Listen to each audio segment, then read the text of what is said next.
Tahu nggak, pesantren di Kediri itu lagi rame. Gurunya yang populer itu akhirnya kebongkar. Apa bener begitu? Yang viral itu? Katanya banyak korban ya?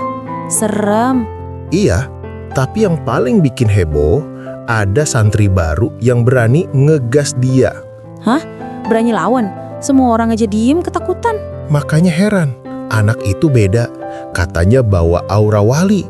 Dan sejak dia datang, semuanya mulai berubah. Emang gimana ceritanya, bro? Jadi, begini ceritanya.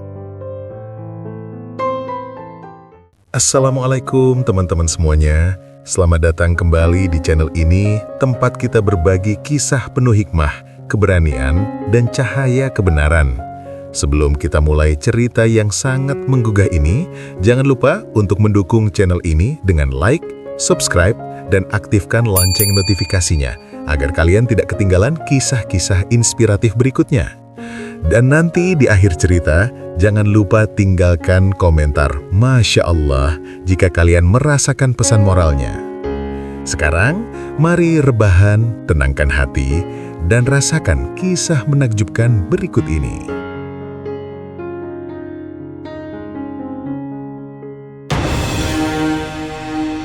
Di suatu pagi yang berkabut tipis di Kediri, angin dari lereng Gunung Wilis berhembus pelan, membawa aroma tanah basah dan suara ayam kampung yang berkokok malas. Pondok tua itu biasanya tenang, tetapi hari itu, seluruh suasana seperti bergetar oleh firasat yang tak bisa dijelaskan. Dari kejauhan, tampak seorang pemuda berjalan pelan menuruni jalan tanah. Bajunya sederhana, ranselnya robek di satu sisi, dan langkahnya tampak ragu. Namanya Raffi, seorang santri baru yang datang tanpa keluarga, tanpa teman, hanya membawa tekad dan sesuatu yang ia sendiri belum mengerti. Di gerbang pondok, beberapa santri langsung memperhatikannya. Lah, itu siapa? Dari desa terpencil kah? Bisik seorang. Lihat tuh kopernya, baru datang aja udah mirip anak hilang. Tampangnya polos banget. Gampang dibully kayaknya. Tambah yang lain sambil cekikikan. Raffi mendengar semuanya. Ia berhenti sejenak, menarik nafas dalam-dalam, mencoba menelan rasa perih yang menusuk. Ternyata beginilah dunia baru ini. Gumamnya lirih. Namun sebelum ejekan makin menjadi, seorang ustadz muda muncul dari serambi dan menatap Raffi dengan pandangan membeku. Subhanallah. Santri-santri bingung. Ada apa, Ustadz? Ustadz itu tidak langsung menjawab. Matanya tak lepas dari Raffi. Ada cahaya, seolah pernah kulihat dulu dari cerita para masyayikh. Raffi tertegun. Apa maksud Ustadz? Sang Ustadz tersenyum samar. Nanti kamu akan tahu. Takdir orang datang dengan tanda-tanda yang halus. Belum sempat Raffi bertanya lebih jauh, seorang santri senior dengan sorot mata tajam muncul. Dialah tokoh yang disegani sekaligus ditakuti para santri, Gus Elman. Santri terkenal yang sering viral karena cara dakwahnya yang dramatis namun penuh kontroversi. Ia menyipitkan mata, mengamati Raffi dari ujung rambut hingga kaki. Pemuda ini membawa sesuatu yang berbeda. Katanya pelan. Bagus atau bahaya, Gus? Tanya santri lain. Gus Elman hanya tersenyum miring. Entahlah, tetapi aku tidak suka kejutan. Raffi merasakan hawa aneh saat mata mereka bertemu. Seolah ada bayangan gelap yang menyelimuti belakang punggung Gus Elman. Tanpa disadari siapapun, sebuah cerita besar baru saja mulai berputar. Dan pusatnya adalah Raffi, pemuda polos yang ditakdirkan memikul cahaya warisan Sunan Ampel. Senja turun perlahan mewarnai langit Kediri dengan ungu keemasan. Pondok yang biasanya damai mulai dipenuhi suara santri selesai mengaji. Namun, di balik keramaian itu, ada kegelisahan yang tidak kasat mata. Dan semuanya berpusat pada kedatangan Raffi. Di halaman, beberapa santri duduk melingkar sambil melirik pemuda baru itu. Itu loh anak dari desa tadi mana? Bisik seorang santri kurus. Ya, yang tadi diomongin Ustadz, katanya bawa cahaya aneh gitu. sambung lainnya. Alah, paling cuma santri nyasar, mana mungkin dia spesial? Raffi mendengar sebagian bisik-bisik itu, tapi ia mencoba tersenyum, meski dalam hati terasa ngilu. Tiba-tiba Hasan, santri ramah yang sejak awal membelanya, mendekat. "Raffi, sini duduk. Jangan pedulikan mereka." Raffi mengangguk pelan. "Aku cuma belum terbiasa." Hasan menepuk bahu Raffi. "Nanti juga terbiasa. Pondok itu keras seperti mengasah pedang. Yang lemah bisa patah, yang kuat bisa bersinar." Namun dari kejauhan, Gus Elman memperhatikan mereka. Tatapannya memanjang, penuh perhitungan. Santri baru itu cepat sekali menarik perhatian, gumamnya. Seorang pengikutnya berkata pelan, "Gus, kalau dia beneran spesial, mungkin bisa menggeser posisi panjenengan." Wajah Gus Elman mengerah sesaat, tapi ia tersenyum tipis. "Tenang, pondok ini sudah lama di bawah pengaruhku. Seorang anak baru tak akan mengubah apa-apa." Angin sore berhembus lebih dingin, seperti menyimpan pertanda. Saat azan maghrib berkumandang, semua santri berbaris menuju masjid. Tapi ketika Raffi lewat di dekat Gus Elman, tanpa sengaja lengan mereka bersentuhan, dan seketika itu ada kilatan cahaya kecil yang hanya Raffi lihat. "Apa tadi?" gumamnya terkejut. Gus Elman menatapnya tajam. "Hati-hati nak, di pondok ini tak semua yang tambak suci itu benar-benar suci." Raffi menunduk, tapi jantungnya berdetak keras. "Aku merasa ada sesuatu yang gelap pada dirinya." Hasan menatap Raffi bingung. "Kamu kenapa?" "Entahlah, aku merasa seperti mengenali kegelapan itu dari mimpi-mimpiku." Senja itu, tanpa disadari siapapun, sebuah permusuhan halus mulai tumbuh. Dan takdir Raffi mulai bergerak menuju konflik yang lebih besar. Malam di Kediri turun begitu cepat. Udara mulai dingin dan suara jangkrik di kebun belakang pondok terdengar seperti bisikan rahasia yang belum diungkapkan. Raffi belum bisa tidur. Ada sesuatu di dadanya yang terasa bergetar sejak bersentuhan dengan lengan Gus Elman. Ia duduk di tepi ranjang sederhana.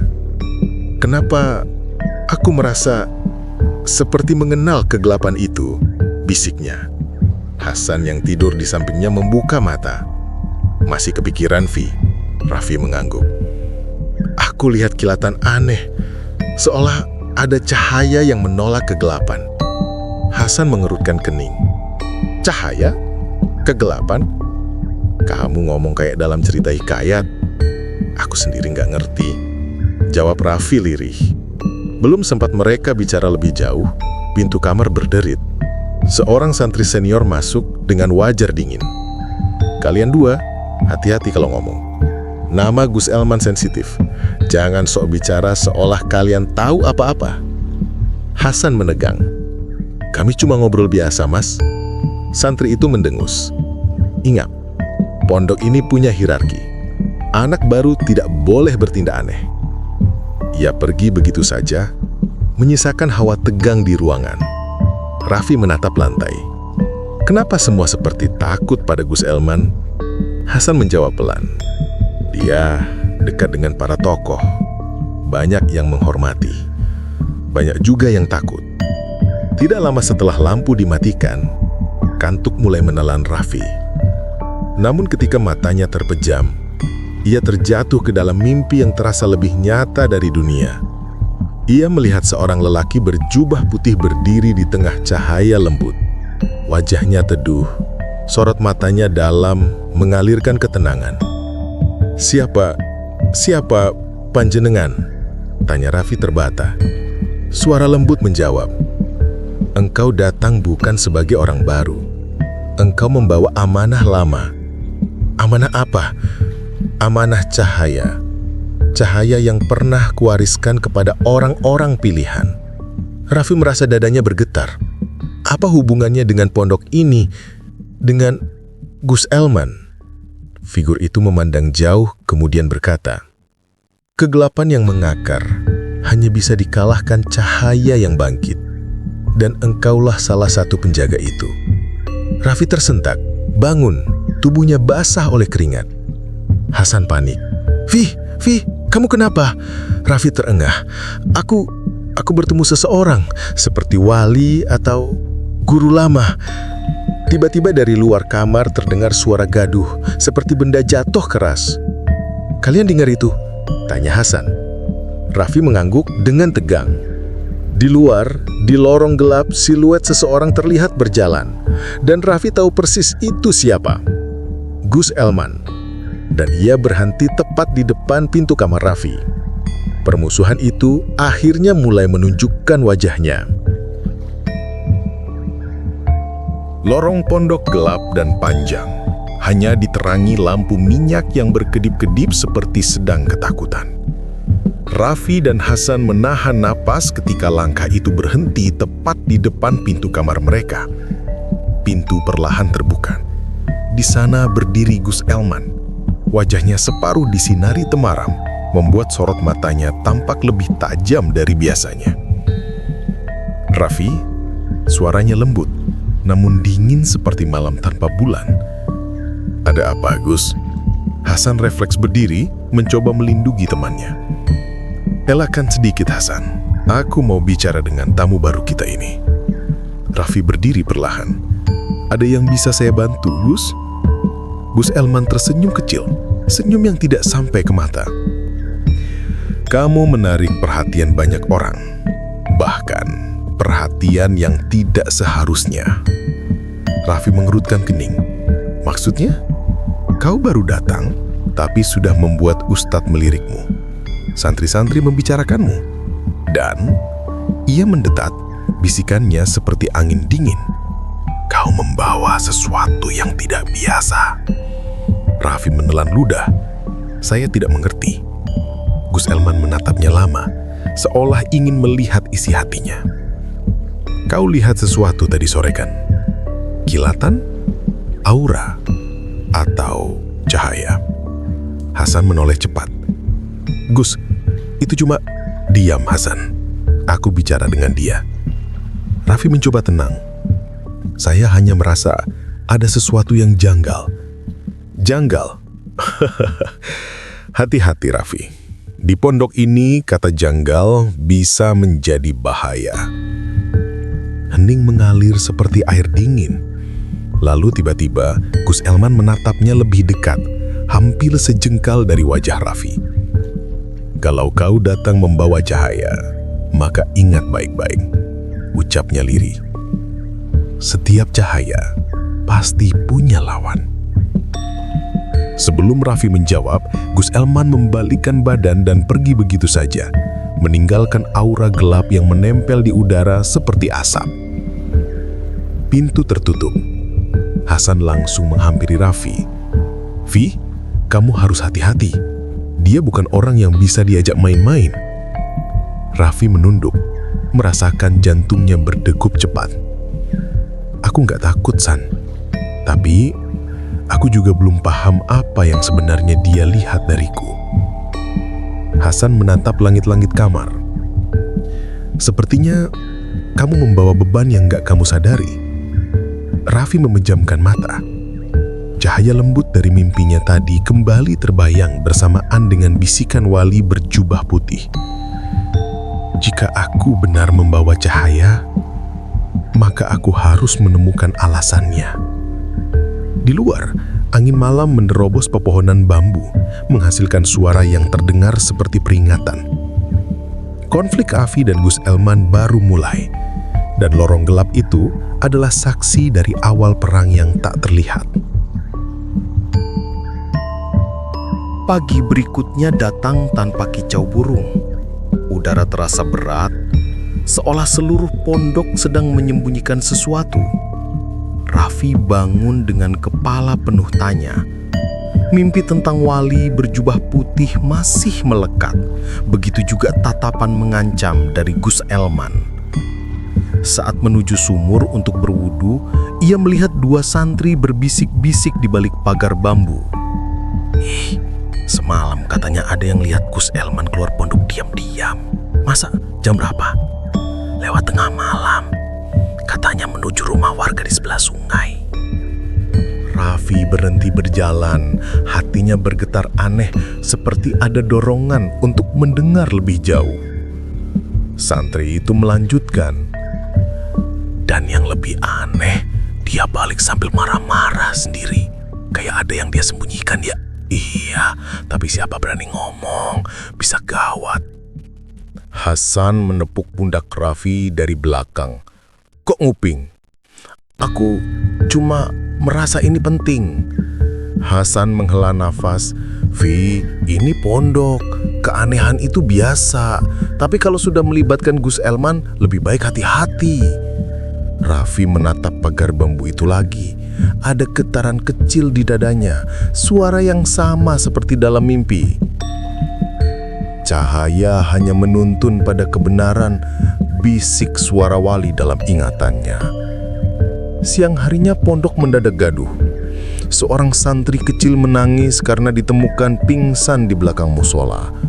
Para ustaz mencoba menenangkan, tapi wajah mereka tampak tegang. "Siapa yang menemukan?" tanya ustaz senior. Dia bilang ada seseorang yang mengajaknya ke belakang. "Siapa?" Santri kecil itu gemetar. "Aku nggak melihat jelas Ustadz. Cuma suaranya mirip." Tiba-tiba Gus Elman muncul. Langkahnya keras. "Kenapa ribut? Ada masalah apa?" Santri-santri terdiam. Ada ketakutan terpancar jelas. Raffi memperhatikan mata santri kecil itu. Ada rasa takut, rasa trauma, rasa yang Raffi kenali dari banyak cerita kelam yang ia dengar dari kampung. Gus Elman menatap semua orang. "Sudah, anak-anak jangan membuat gosip, kita fokus mengaji." Namun Raffi dapat melihat wajahnya tidak setenang biasanya. Ada kegugupan yang ia tutupi. Setelah semua bubar, Raffi mendekati Hasan. "San, aku curiga sesuatu." "Maksudmu tentang Gus Elman?"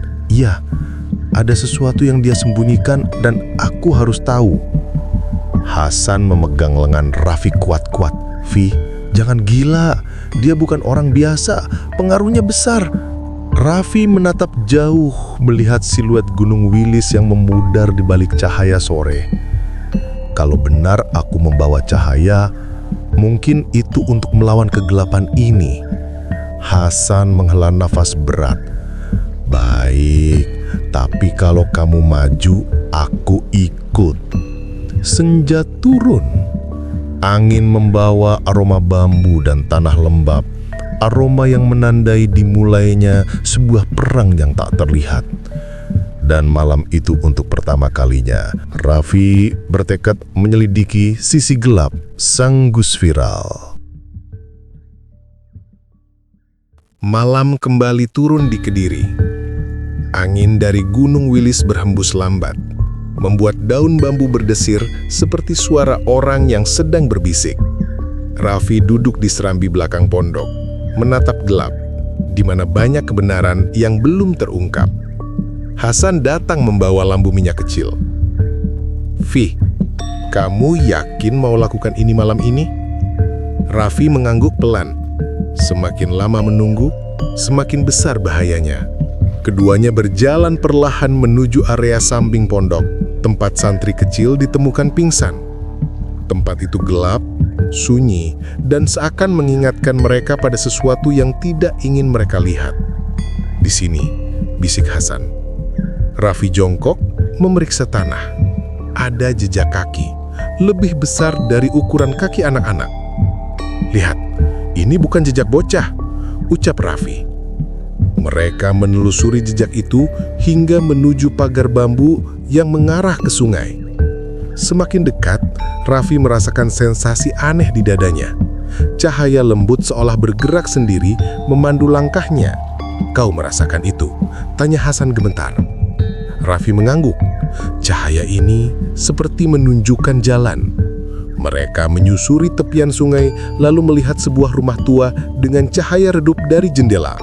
Raffi berbisik, "Itu rumah yang disebut santri tadi pagi." Belum sempat mereka mendekat, suara pintu berderit terdengar. Dari balik pintu, Gus Elman keluar dengan langkah cepat.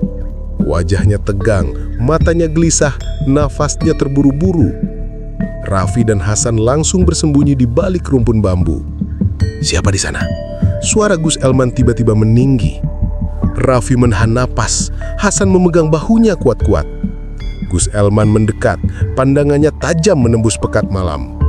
"Aku tahu ada yang mengikutiku," ujarnya lirih namun penuh ancaman. Ia memandang sekitar, lalu mundur perlahan sebelum pergi. Ketika langkahnya menjauh, Hasan nyaris jatuh karena lega. Astagfirullah, hampir ketahuan. Raffi justru menatap rumah tua itu. "San, ada sesuatu di dalam rumah tua itu. Aku harus lihat." Hasan terbelalak. "Gila kamu, baru lolos dari Gus Elman, sekarang mau masuk." Raffi balas menatapnya. "Kalau bukan aku, siapa? Anak-anak di Ponggok bisa dalam bahaya." Hasan menutup wajah. "Kalau kita mati malam ini, namaku jangan lupa disebut di pintu surga." Raffi tertawa pelan. "Tenang, kita belum mati." Pelan-pelan mereka mendekati rumah itu. Ketika jendela diketuk angin, tirai terangkat sedikit dan keduanya melihat sesuatu yang membuat darah mereka membeku. Di dalam rumah tua itu ada baju santri, kain basah, dan bekas ikatan tali di lantai. Hasan menutup mulut, hampir berteriak, "Vi, ini beneran bahaya." Raffi mengencangkan rahangnya. Kegelapan ini jauh lebih dalam dari yang kusangka. Dan angin malam membawa satu pesan.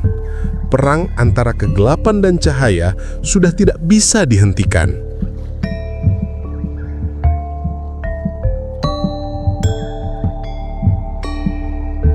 Langit malam Kediri perlahan memudar. Awan bergerak cepat, seolah alam ikut gelisah. Raffi dan Hasan berdiri kaku di depan jendela rumah tua itu. Barang-barang di dalam terlalu jelas untuk disalahartikan. Jejak kegelapan itu nyata, dan semakin lama mereka melihatnya, semakin besar rasa dingin merayap ke tulang. "Vi, kita harus lapor Ustadz. Ini bukan lagi urusan kecil," bisik Hasan masih gemetar. Raffi menggeleng pelan. "Kalau kita lapor tanpa bukti lengkap, mereka hanya akan bilang kita memfitnah. Dan Gus Elman, dia punya pengaruh besar." Hasan menghela nafas berat, wajahnya pucat. "Terus, kita mau apa?" "Kita butuh kebenaran yang tak bisa dibantah," jawab Raffi. Tiba-tiba, suara langkah terdengar. Bukan langkah biasa. Langkah berat, tajam, mendekat cepat. Hasan membeku. Vi, dia balik." Pintu rumah itu terbuka keras. Gus Elman muncul, wajahnya murka, matanya merah seperti menahan sesuatu yang lama disembunyikan. "Kalian," suaranya rendah namun menggema, "berani sekali mengusik urusan yang bukan hak kalian." Raffi berdiri tegak. "Gus, apa yang panjenengan sembunyikan di rumah ini?" Gus Elman senyum miring. "Kau pikir kau istimewa hanya karena Ustadz melihat cahaya dalam dirimu. Cahaya itu omong kosong. Yang berkuasa di pondok ini, aku." Raffi melangkah maju meski tangannya bergetar. "Seseorang terluka, Gus. Ada santri kecil yang ketakutan." "Apa panjenengan tidak takut pada Allah?" Tatapan Gus Elman berubah. Bukan ketakutan, tapi kemarahan yang dalam. "Jangan menyebut nama Tuhan untuk menghakimiku, anak kemarin sore." Ia mendekat cepat, menusuk dada Raffi dengan telunjuknya. "Kamu bukan siapa-siapa. Kamu cuma santri miskin yang kebetulan punya wajah polos. Jangan merasa bisa menantangku." Dan saat itulah, cahaya itu muncul. Dari dada Raffi, kilatan lembut memancar, bukan cahaya besar, tapi cukup untuk membuat Gus Elman mundur setapak, seolah ada sesuatu yang membakar kulitnya. Apa ini?" jeritnya panik. Raffi sendiri terkejut. Namun suara lembut dari mimpinya kembali bergema di kepalanya. Cahaya itu bukan untuk menyombongkan diri. Ia akan muncul ketika kebenaran membutuhkan keberanian. Gus Elman goyah menatap Raffi dengan campuran takut dan marah. "Jangan campuri hidupku. Kamu tidak tahu apa-apa." Hasan menahan nafas. "Vi, dia ketakutan." Raffi maju lagi. "Saya cuma ingin kebenaran. Kalau Gus tidak bersalah, buktikan." Tapi Gus Elman justru berbalik melarikan diri ke arah sungai. Langkahnya kacau, nafasnya memburu, seperti bayang-bayang gelap yang akhirnya ketakutan pada cahaya. Hasan mengejar. "Vi, ayo cepat!" Di bawah langit yang mulai memucat, dua santri itu berlari mengejar seseorang yang selama ini menutupi kekelaman dirinya. Dan sore itu, untuk pertama kalinya, cahaya warisan Sunan Ampel benar-benar bangkit melalui diri Raffi. Matahari pagi mulai muncul, menembus kabut tipis yang menjangkau di atas Sungai Tempuran, Kediri. Raffi dan Hasan berhenti di tepi sungai. Napas mereka memburu. Di seberang, sosok Gus Elman tampak limbung, seolah kakinya tak lagi kuat menahan beban rahasia yang ia pikul bertahun-tahun. "Gus, berhenti!" teriak Hasan. Suaranya pecah di udara dingin. Namun Gus Elman hanya menatap mereka dengan mata merah yang kini tak lagi garang. Lebih mirip mata seseorang yang akhirnya kehabisan tempat bersembunyi. "Aku tidak ingin ini berakhir seperti ini," gumamnya lirih. "Aku tidak ingin ini berakhir seperti ini. Kalian tidak tahu betapa beratnya menjadi yang dijunjung tapi tak pernah benar-benar dipedulikan." Raffi mendekat perlahan. "Kalau benar berat, kenapa harus lukai orang lain? Kenapa harus sembunyikan semuanya di balik kedudukan?" Gus Elman menahan napas panjang. Jemarinya bergetar. Aku takut ketahuan, takut jatuh. Takut semua orang tahu aku tidak sesempurna itu." Raffi menatapnya dalam-dalam. "Kita semua tidak sempurna, Gus. Tapi kita bertanggung jawab atas pilihan kita." Angin berhembus, membuat dedaunan bambu di tepi sungai bergetar. Dan saat itulah dari dada Raffi muncul cahaya lembut, lebih terang daripada sebelumnya, tapi tetap hangat, seperti sinar subuh yang perlahan menghapus gelap malam. Gus Elman mundur setapak, ketakutan sekaligus tersentak. "Apa ini? Kenapa kau memilikinya?" Raffi tak menjawab. Cahaya itu bukan untuk pamer. Ia hanya berdiri tegak, membiarkan ketenangan mengalir di wajahnya. Hasan berbisik, "Vi, ini akhir ya?" Raffi mengangguk kecil. "Setelah ini, semuanya berubah." Gus Elman memejamkan mata, bahunya bergetar. "Aku menyerah, aku tidak sanggup lagi." Dan di bawah sinar pagi yang menggenggam langit Kediri, suara air sungai mengalir tenang, seolah ikut menghapus jejak kegelapan yang selama ini berdiam dalam diam. Hari itu, kebenaran akhirnya menang, bukan karena amarah, tapi karena cahaya yang berani muncul pada saat diperlukan. Hari-hari berikutnya di Kediri berjalan seperti aliran sungai yang mulai kembali jernih. Kabar tentang pengakuan Gus Elman menyebar pelan, tak lagi dengan amarah, tetapi dengan kelegaan dari masyarakat yang selama ini hanya mampu berbisik dalam diam. Pondok itu berubah. Tidak mendadak, tidak sekaligus, tapi perlahan seperti fajar yang merangkak di balik Gunung Wilis. Para santri yang dulu ketakutan mulai berani mengangkat kepala. Beberapa dari mereka datang pada Raffi, mengucap terima kasih dengan suara bergetar. "Mas, kalau bukan karena sampean, mungkin kami masih takut," kata salah satu santri dewasa. Raffi hanya tersenyum tipis. "Saya cuma melakukan apa yang seharusnya." Namun di dalam hatinya, ia tahu cahaya itu bukan sekedar warisan. Ia adalah pengingat bahwa kebenaran selalu membutuhkan keberanian. Hasan, yang kini tak lagi setakut dulu, menepuk bahu Raffi. "Vi, jujur ya, aku dulu pikir kamu cuma anak kampung biasa. Nggak nyangka kamu punya cahaya kayak gitu." Raffi tertawa kecil. "Aku sendiri juga nggak nyangka, San." Ustadz Harun memanggil mereka berdua di serambi pondok suatu sore, ketika suara merpati memenuhi udara. Wajah Tunya teduh, matanya lembut seperti seseorang yang sudah lama memahami sesuatu, namun baru boleh mengatakannya hari itu. "Raffi," katanya pelan, "cahaya yang kau bawa, itu bukan hadiah, itu amanah." Raffi menunduk hormat. "Saya akan menjaganya, Ustadz." Ustadz Harun tersenyum. Bukan menjaganya yang penting, tapi memakainya untuk menerangi orang lain. Angin petang berhembus pelan. Di kejauhan, adzan maghrib berkumandang, membawa ketenangan yang menutup luka lama. Dan malam itu, ketika Raffi duduk sendirian di bawah langit Kediri, ia mengangkat wajah menatap bintang-bintang.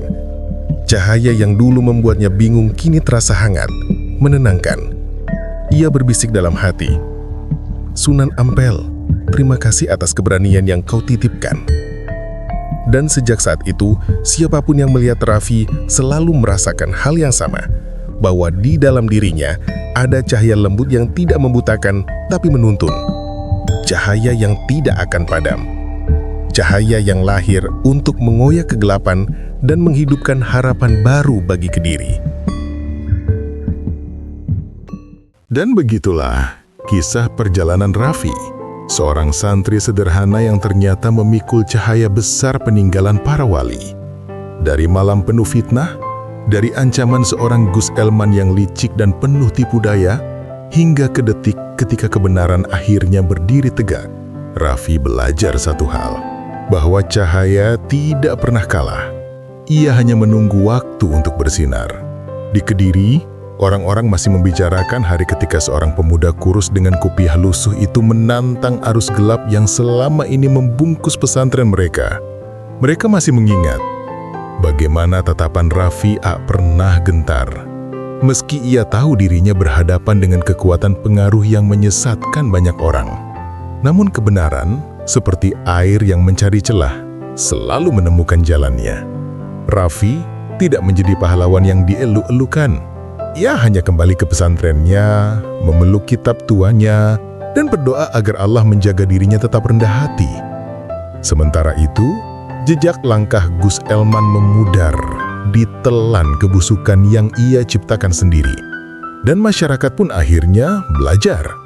Bukan gelar yang menentukan kemuliaan, tetapi akhlak dan ketulusan hati. Semoga kisah ini menjadi pengingat bahwa di tengah kegelapan zaman, selalu ada satu cahaya kecil yang cukup untuk mengusir bayangan. Asal kita berani berdiri bersamanya. Terima kasih sudah mendengarkan cerita ini sampai akhir. Jangan lupa dukung channel ini dengan like, subscribe, dan nyalakan loncengnya agar tidak ketinggalan kisah-kisah berikutnya. Dan jika kalian merasakan pesan moralnya, tinggalkan komentar Masya Allah di bawah. Sampai jumpa di video selanjutnya. Wassalamualaikum warahmatullahi wabarakatuh.